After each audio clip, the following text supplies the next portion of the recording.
I got involved in Pearl Harbor, not because I was there. I'm old, but not that old. But in 1981, John Wayman, Secretary of Navy at that time, brought back the 4 battleships that had been in mothballs. And they're a fantastic weapon system. They have 16-inch guns that can fire a shell about the size of a Volkswagen, 23 miles, 50,000-foot apogee, and when it explodes, it'll kind of wipe out a football field. So it's a tremendous weapon system. We were given 2 at the Atlantic Fleet, 2 in the Pacific Fleet. I was involved in the Atlantic Fleet at that time, and they said, "Go, how do we use this thing?" And so that's led to the study of battleships, their use, led back into Pearl Harbor, and that led to really digging into Pearl Harbor. And there's much to be learned from that. It's a long story, and I can't go into a lot of stuff on it, but it's fascinating. None of you, obviously, were around at the time of Pearl Harbor. But think back to 9/11. How many of you can remember exactly where you were and what you're doing when you heard about 9/11? Well, that was the same thing with December 7th, 1941. The country was electrified, and it came by radio.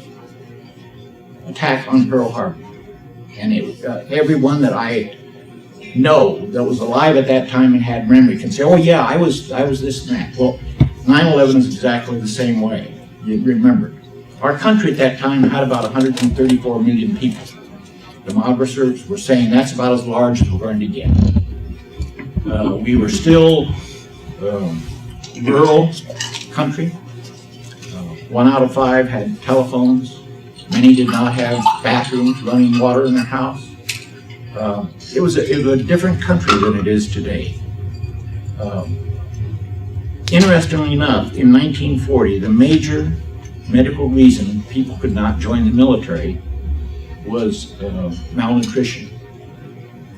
And today, do you know what the major medical reason is people cannot join the military? Oh, you got it. What a change. What a change in 70 years. Japan had been a war country for many years. They were led by the army. The army controlled the government. It was a government by assassination, if you will, what it's called. If the army didn't like what the prime minister was doing, he would be assassinated. And that happened time and time again. They're, if you will, they're ones who ran the government. The group of them were just like our I don't know what you'd call it here in the United States, the committee, all the cabinet, whatever you want to call it. There, it required that the army person be at the cabinet meeting and approve whatever action was to be taken. So when the army didn't like something, the guy simply didn't show up. So they couldn't do anything. They had the Kuomintang army that had invaded Manchuria. It was a rough, tough army. It was mean. It was devastating. Look what they did to the rape in Nanking. It went on for 6 months in Nanking.